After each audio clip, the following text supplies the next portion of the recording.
नमस्कार दोस्तों, स्वागत है आपका आज की बेहद बड़ी और ज़रूरी खबरों में, जिसमें एक एक करके आपको कोविड-19 महामारी और सभी खबरों के बारे में बताएंगे। लेकिन उससे पहले अगर आप भी हिंदू मुसलमान भूलकर इस बीमारी से लड़ने में देश के साथ हैं तो आप इस वीडियो को लाइक कीजिए और लाल बटन को दबाकर इस चैनल को फ्री में सब्सक्राइब करके घंटी बजाकर कमेंट में लिखिए जय हिंद। रुक करते हैं पहले खबर की तरफ। लॉकडाउन 2 जाने आज से यूपी, महाराष्ट्र और पंजाब समेत इन राज्य में क्या छूट मिल रही है। जी हां दोस्तों, देश में कोरोना वायरस संकट के बीच आज से कई हिस्सों में लॉकडाउन में रियायतें मिलना शुरू हो गई है। केंद्र सरकार के दिशा निर्देशों के तहत कृषि क्षेत्रों, छोटे उद्योग, मनरेगा और कंस्ट्रक्शन जैसे जरूरी कार्यों में छूट मिल रही है। हॉटस्पॉट इलाकों में किसी भी तरह की छूट नहीं दी जा रही। देश की राजधानी दिल्ली और आर्थिक राजधानी मुंबई में भी लॉकडाउन में रियायतें नहीं मिल रही। जाने यूपी, महाराष्ट्र और पंजाब समेत किस राज्य में क्या छूट मिल रही है। सिर्फ गैर हॉटस्पॉट वाले इलाकों में मिल रही है छूट। देश के कई राज्यों में गैर हॉटस्पॉट वाले इलाकों में किराना दुकान, फल सब्जी के ठेले, मीट मछली, हाईवे ढाबा, कोरियर सेवा, mechanic, plumber, electrician, carpenter, cable DTH worker, bank, post office, छोटे वित्तीय संस्थान आदि क्षेत्रों को छूट दी गई है। रुक करते हैं अगली खबर की तरफ। राजस्थान सरकार ने लॉकडाउन में बिगड़ी अर्थव्यवस्था को पटरी पर लाने के लिए उठाए प्रभावी कदम। जी हां दोस्तों, राजस्थान में कोरोना वायरस के प्रसार को रोकने के लिए कड़े कदम उठाने के साथ साथ राजस्थान सरकार ने राज्य की अर्थव्यवस्था को सुचारू बनाने के लिए कुछ प्रभावशाली उपायों की घोषणा की है। इसके साथ ही सरकार ने कोविड-19 के प्रसार और उसके बाद देशव्यापी बंद से उपजे हालात के बाद राज्य की अर्थव्यवस्था को फिर से पटरी पर लाने के लिए प्रयास तेज कर दिए हैं। आकलन है कि मांग में गिरावट और श्रम शक्ति की कम उपलब्धता के साथ उद्योग को सामान्य स्थिति में आने में कम से कम 3 महीने लगेंगे। मुख्यमंत्री के वर्तमान सलाहकार और पूर्व वित्त सचिव की अध्यक्षता में एक विशेष समूह भी बनाया गया है। लॉकडाउन को चरणबद्ध तरीके से हटाने के बाद कोविड-19 के आर्थिक प्रभाव को कम करने के लिए उठाए जाने वाले विशिष्ट कदमों को लेकर यह समूह विचार विमर्श कर रहा है। इसके अलावा मुख्यमंत्री ने प्रधानमंत्री को पत्र लिखकर मंदी के वर्तमान हालात में राज्य की वित्तीय आवश्यकताओं को पूरा करने के लिए पीएम केयर्स फंड से अनुदान जारी करने के साथ साथ ऋण अदायगी को टालने और ब्याज में कमी करने और कई अन्य उपायों को लागू करने की मांग की है। मौजूदा वित्तीय दिवाला से निपटने के लिए सरकार ने राज्य की उधार सीमा को 2% तक बढ़ाने और लंबित जीएसटी क्षतिपूर्ति को शीघ्र जारी करने का भी अनुरोध किया है। सरकार ने कृषक समुदाय की सहायता के लिए कई उपाय भी किए हैं। उदाहरण के लिए खेतीहर मजदूरों को 21 दिन का अग्रिम भुगतान दिया गया है ताकि वे लॉकडाउन और सोशल डिस्टेंसिंग के बीच आवश्यक वस्तुओं और भोजन की खरीद कर सके। इसके अलावा चूंकि कोटा में फसलों की कटाई 15 मार्च से शुरू होती है और राज्य के बाकी हिस्सों में यह काम 1 अप्रैल से होता है, लिहाजा कोटा में खरीद 16 अप्रैल से शुरू होगी, जबकि अन्य जिलों के लिए पंजीकरण 16 अप्रैल से शुरू होगा।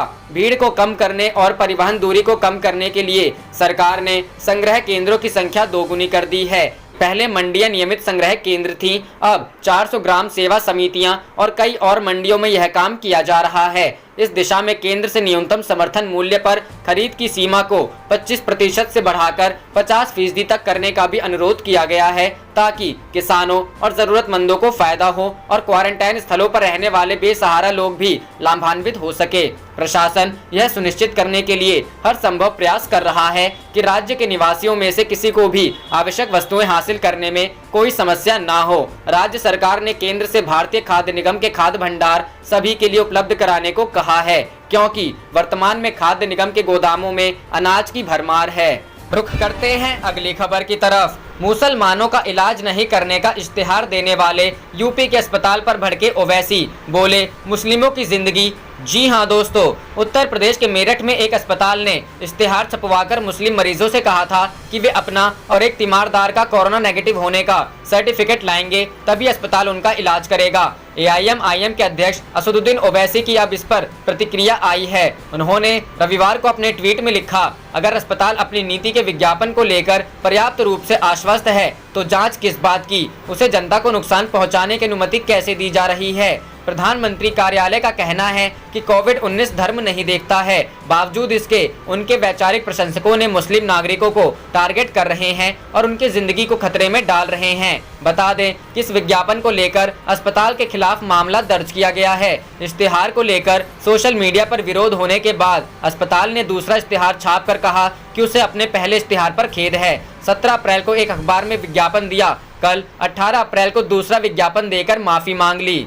रुख करते हैं अगली खबर की तरफ। रमजान शुरू होने से पहले महाराष्ट्र के गृह मंत्री ने नमाज पढ़ने को लेकर मुस्लिमों से की ये अपील। जी हां दोस्तों, देश में कोरोना वायरस के मामले तेजी से बढ़ रहे हैं। महाराष्ट्र कोरोना वायरस से सबसे ज्यादा प्रभावित है। यहां कोविड-19 संक्रमितों की संख्या बढ़कर 4000 के पार पहुंच गई है। इस खतरे के बीच महाराष्ट्र के गृह मंत्री अनिल देशमुख ने रमजान में मुस्लिम समुदाय से घर में नमाज पढ़ने की अपील की है। उन्होंने रविवार को कहा कि रमजान का महीना शुरू होने वाला है, लोगों को अपने घर में नमाज पढ़ना चाहिए और राज्य सरकार की ओर से जारी दिशा निर्देशों का पालन करना चाहिए। गृह मंत्री अनिल देशमुख ने कहा, महाराष्ट्र में विभिन्न धर्मों के लोग रहते हैं। जैसा कि रमजान का महीना शुरू होने वाला है और सभी मौलवियों को फतवा जारी करना चाहिए कि सभी लोगों को घर में रहकर नमाज पढ़नी चाहिए। उन्होंने कहा, मुझे भरोसा है कि सभी मुस्लिम भाई राज्य सरकार की ओर से जारी गाइडलाइन का पालन करेंगे।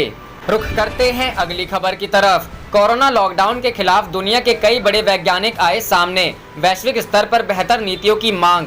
जी हां दोस्तों, उन्होंने अपने पत्र में कहा है कि बहुत घबराहट की स्थिति में जो बहुत कठोर कदम उठाए गए हैं उनका वैज्ञानिक औचित्य ढूंढ पाना कठिन है। मौजूदा आंकड़ों पर सवाल उठाते हुए उन्होंने कहा है, वैश्विक संदर्भ में बोलते हुए उन्होंने कहा कि कोविड-19 के विरुद्ध जो बेहद कठोर कदम उठाए गए हैं उनमें से कुछ कदम बेहद असंगत, विवेकहीन और खतरनाक हैं, जिसके कारण लाखों लोगों की अनुमानित आयु कम हो सकती है। इन कठोर कदमों का विश्व अर्थव्यवस्था पर बहुत प्रतिकूल असर हो रहा है, जो अनगिनत व्यक्तियों के जीवन पर बहुत बुरा असर डाल रहा है। स्वास्थ्य देखभाल पर इन कठोर उपायों के गहन प्रतिकूल प्रभाव पड़े हैं।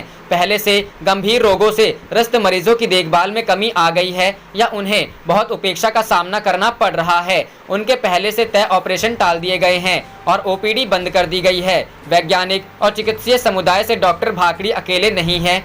रुख करते हैं अगली खबर की तरफ। अफजल महीना है रमजान, लॉकडाउन का पालन कर करें इबादत, मौलाना।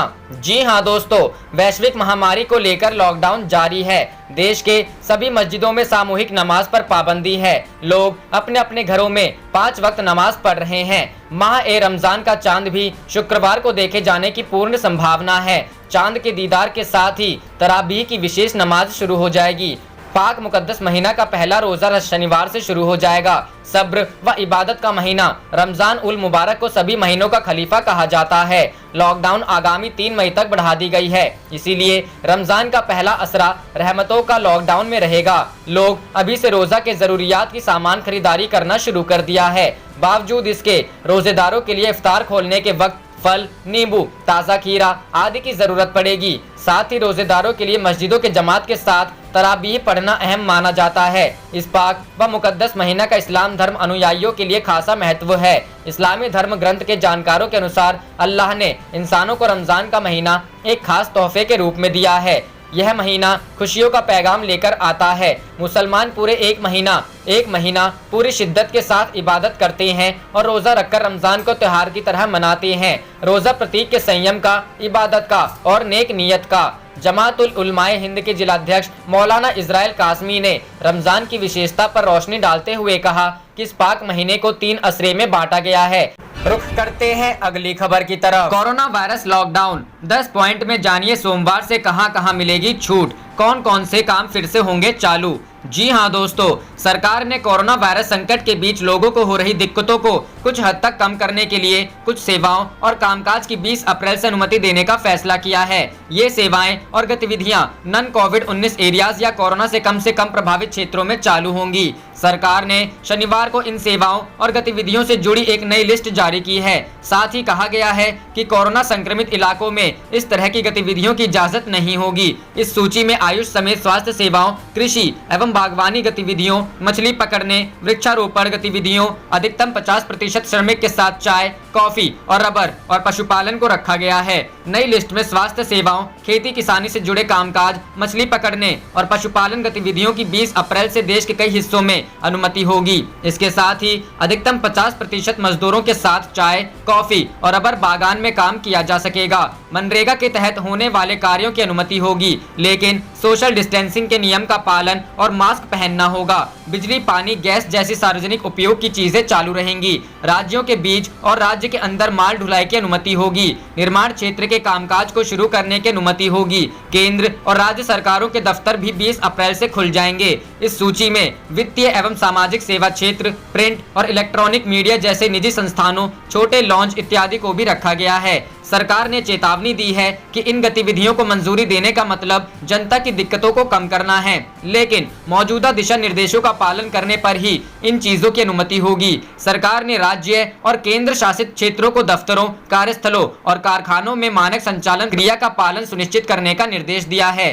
केंद्रीय कानून मंत्री रविशंकर प्रसाद ने शनिवार को एक ट्वीट करके कहा कि उन गतिविधियों और सेवाओं की सूची जारी की थी जो 20 अप्रैल 2020 से भारत में खुलेंगी। हालांकि उन्होंने कहा कि कोरोना वायरस संक्रमित क्षेत्रों में ये कामकाज संचालित नहीं होंगे। इससे पहले जारी सूची में mobile phone, TV, refrigerator, laptop, कपड़े और स्कूली बच्चों के लिए स्टेशनरी आइटम तथा किराने के सामान और दवा जैसी आवश्यक वस्तुओं की बिक्री को अमेज़न, फ्लिपकार्ट और स्नैपडील जैसे ई कॉमर्स प्लेटफॉर्म के जरिए करने की अनुमति दी थी।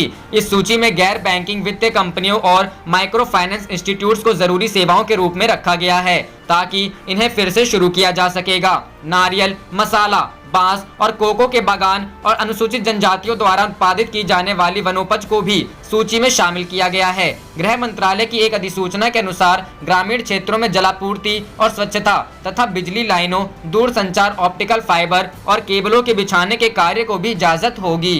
रुख करते हैं अगली खबर की तरफ। लॉकडाउन पार्ट 2 के 5वें दिन फिर बजेगी ताली और थाली, लेकिन सरकार के विरोध में। जी हां दोस्तों, 22 मार्च शाम 5:05 की वह तस्वीर याद कर लीजिए जिस तस्वीर में पीएम नरेंद्र मोदी की एक आह्वान पर लाखों करोड़ों लोग अपने घरों के बालकनी और छतों पर खड़े होकर ताली थाली बजाकर शंखनाद कर कोरोना वॉरियर्स का हौसला अफजाई किया था।